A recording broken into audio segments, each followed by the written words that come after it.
बिस्मिल्लाहिर्रहमानिर्रहीम। अस्सलाम वालेकुम वरहमतुल्लाहि वबरकातुहू। अल्लाहुम्मा सल्लि अला मुहम्मद व आले मुहम्मद। रब्बि इश्रह ली सदरी वयस्सिर ली अमरी वहलुल उक़दतम मिन लिसानी यफ़क़हू क़ौली। आमीन। ख़वातीन व हज़रात, इंशाअल्लाह ताला आज 26वीं सहरी करेंगे और 26वां पारा शेख शुजाउद्दीन से आज उसका सबक लेंगे।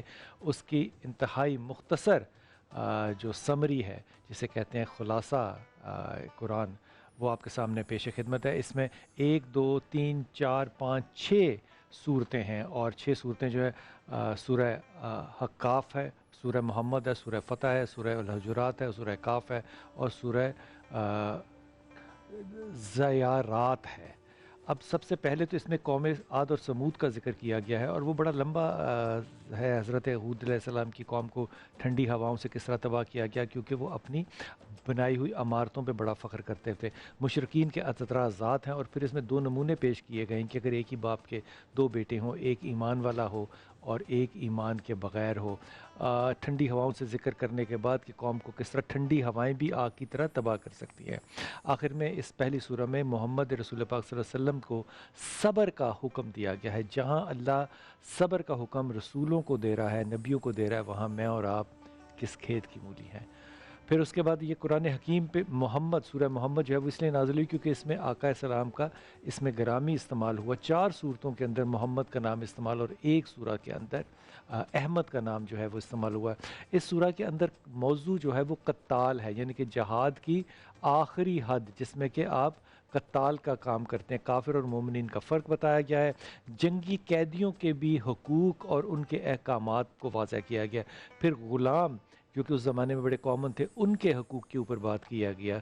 कताल की आयत में रसूल पाक सल्लल्लाहु अलैहि वसल्लम को और उम्मतियों को, मोमिनों को इस्तकामत इस्तकामत इस्तकामत, जब अल्लाह की राह पे निकल पड़ो तो फिर हौसला रखो, फिर अपनी पीठ ना दिखाना। अल्लाह को पीठ दिखाना किसी सूरत भी पसंद नहीं है। फिर इसके बाद आगे चल के सुलह हुदैबिया की अल-फतह जो है, ये सुलह हुदैबिया पे, आपको पता है सुलह हुदैबिया जो थी, ये बुनियादी तौर पे अल्लाह के रसूल ने सल्लल्लाहु अलैहि वसल्लम ने ख्वाब देखा था कि मैं उम्रा कर रहा हूँ, तो उम्रे के लिए जब गए वहाँ पे, तो वहाँ पे पता नहीं चला इस बात का कि उन लोगों को, मक्का वालों को ये पता चला कि वो शायद हम लड़ने आ रहे हैं, तो वो अपनी पूरी तैयारी के साथ हो गए। तो इस गलत फहमी को दूर करने के लिए फिर हज़रत उस्मान गनी को भेजा गया और ये ख़बर आ गई, गलत फहमी आ गई कि हज़रत उस्मान को शहीद कर दिया गया। इस पे मुसलमानों ने बैत रिज़वान किया और बैत रिज़वान में उन्होंने कहा, क्योंकि वो सारे एहराम की सूरत में थे, सिवाय शहादत के और कुछ भी नहीं हो सकता था, लेकिन गैरत ये कहती थी कि वो बदला ज़रूर लेंगे। यहाँ पे फ़तह बैत रिज़वान के ऊपर जो मुसलमानों ने काफ़िरों के साथ एक जंग बंदी का मुआहदा कर लिया, अल्लाह ने इसको फ़तह मुबीन करार दिया। अब मुसलमानों ने जब आए थे यहाँ पे मक्का में, तो उम्रा के लिए तकरीबन ये 1500 या 1400 के करीब थे, 1400 के करीब थे। लेकिन जब सुलह हुदैबिया कर लिया, और सुलह हुदैबिया किया मुख्तलिफ़ कबीलों के अंदर लड़ाई का, कि हम ये लड़ाई नहीं करेंगे, ये नहीं करेंगे, लेकिन 10 साल का एग्रीमेंट था और मुसलमान इस पर खुश नहीं हुए थे। उन्होंने कहा या रसूलल्लाह, ये क्या, हज़रत उमर ख़त्ताब बहुत इस पर नाराज़ हुए कि ये हमने क्यों किया, हम हक़ पर हैं तो हम लड़ेंगे। लेकिन अल्लाह के रसूल ने और अल्लाह ने कहा कि यही फ़तह है। फिर 2 साल के सिर्फ वक्फे के बाद वो 1400 लोग जो हैं, क्योंकि कबीलों में जो इत्तफाक हुआ था उसको कुफार ने तोड़ दिया, तो फिर हमारे पे से भी, मुसलमानों पे से भी हद जो थी एग्रीमेंट की वो ख़त्म हो गई। लेकिन इन 2 साल के अरसे में, क्योंकि अमन का वक्त था, तो बहुत से कबीलों में से इंतहा से ज़्यादा लोग जो थे उन्होंने इस्लाम कबूल कर लिया। अब जब फ़तह मक्का के लिए मुसलमान सिर्फ 2 साल, सुलह हुदैबिया के बाद 2 साल का वक्फा है, 1400 लोग जो थे वो 10,000 में कन्वर्ट हो गए थे। ये वो फ़तह मुबीन थी जिसका सिर्फ अल्लाह और अल्लाह के नबी को पता था। फिर इसके बाद अल्लाह और अल्लाह के रसूल के अदब का जिक्र किया गया अगली सूरह में। जो लोग बद्दू आया करते थे, ख़ास तौर पे वो रसूल पाक सल्लल्लाहु अलैहि वसल्लम के हुजरे के बाहर खड़े होकर आवाज़ें लगाते थे, ऊंचा बोलते थे, तो इस पे अल्लाह के रसूल का वो अदब जो था वो महलूज़ खातिर रखते हुए कहा कि नहीं, ये बात मुनासिब नहीं है, आवाज़ इस तरह देनी है कि रसूल की आवाज़ से आपकी आवाज़ ऊंची ना हो। फिर इज्तमाई और माशरती आदाब का अल्लाह ताला ने जिक्र किया है। दुनिया भर के मुसलमानों को आपस में भाई और बहन करार दिया है।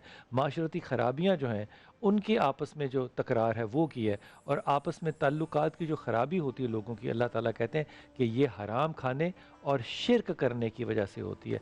इसके बाद बुनियादी جو سورہ قاف ہے اس میں بنیادی عقائد جو ہے ان کو مضمون بنایا گیا ہے، قدرت کا ادراک، قدرت کا فہم اس کے اوپر موضوع باندھا گیا ہے، اور بغاوت کرنے والوں کے جو حالات ہیں اور شرائط ہیں اور کردار ہیں وہ واضح کیے گئے۔ پھر اللہ کہتا ہے کہ میں تمہارے اندر دلوں کے حالوں کو، اندر کی جو ایموشنز ہیں اور تمہارے احساسات ہیں، میں ان کو جانتا ہوں۔ یہ بڑی اچھی اور اعلیٰ اور بڑی سینسٹیو بات اللہ نے کی، اس لیے آپ دل میں بھی جو دعا کریں وہ اللہ کے ہاں مقبول بھی ہوتی ہے اور قبول بھی ہوتی ہے۔ پھر آخر میں 4 قسم کی ہواؤں کو اللہ نے ذکر کیا، جو کہ جیسے کہ 4 قسم کے ہمارے موسم ہوتے ہیں پاکستان میں، اس طرح 4 قسم کی ہوائیں، سرد، گرم اور بہار والی اور خزاں والی، یہ جو ہوائیں ہیں ان کا پھر متقی کی صفات کا جو ہے، متقی ان کی کہ وہ نمازی ہوگا، روزہ ہوگا، لیکن زیادہ تر صفات جو ہیں وہ اس کے کردار کے ساتھ ایسوسیٹڈ ہیں کہ اس کا کردار کتنا اچھا، نرم اور لوگوں کے لیے سود مند اور فائدہ مند ہوگا۔ یہی وہ نشانیاں ہیں جو کہ اللہ تعالیٰ نے بتائی ہیں مثال کے طور پہ اپنی توحید کو قائم کرنے کے لیے۔ اور ان نشانیوں میں ایک بڑی نشانی جو بتائی ہے، اللہ نے کہا کہ میں نے زمین کا جو فرش ہے یہ بچھایا ہے، اس کو دیکھو اور سمجھو کہ خدا تعالیٰ کی توحید جو ہے وہ کیسے قائم کرے گی۔ اللہ تعالیٰ نے دوسرا جو ہے انسان کو خود کہا ہے کہ تیرا ہونا جو ہے وہ میرے ہونے کی نشانی ہے۔ کتنی خوبصورت بات کی ہے، تیرا ہونا جو ہے وہ میرے ہونے کی نشانی ہے، ورنہ تو کہاں سے آیا اور تو کون ہے۔ پھر اس کے بعد تیسری جو نشانی اللہ نے بتائی ہے وہ ہے کہ میں سب کو رزق عطا کرتا ہوں۔ اللہ نے زمین کا ذکر کیا، اللہ تعالیٰ نے ذکر کیا انسان کے اپنے ہونے کا، اور پھر کہ میں رزق دیتا ہوں، اور میرے رزق کی تقسیم جو ہے وہ رنگ و نسل ایمان سے بالا تر ہو کے سب کو جاتی ہے۔ وہ صرف زمین پہ محتاج نہیں ہے، وہ فضاؤں میں بھی پرندوں کو رزق فراہم کرتا ہے۔ یہ ساری تفسیر انتہائی مختصر تھی، تھوڑی سی تفصیل جو ہے وہ شیخ صاحب سے سنتے ہیں۔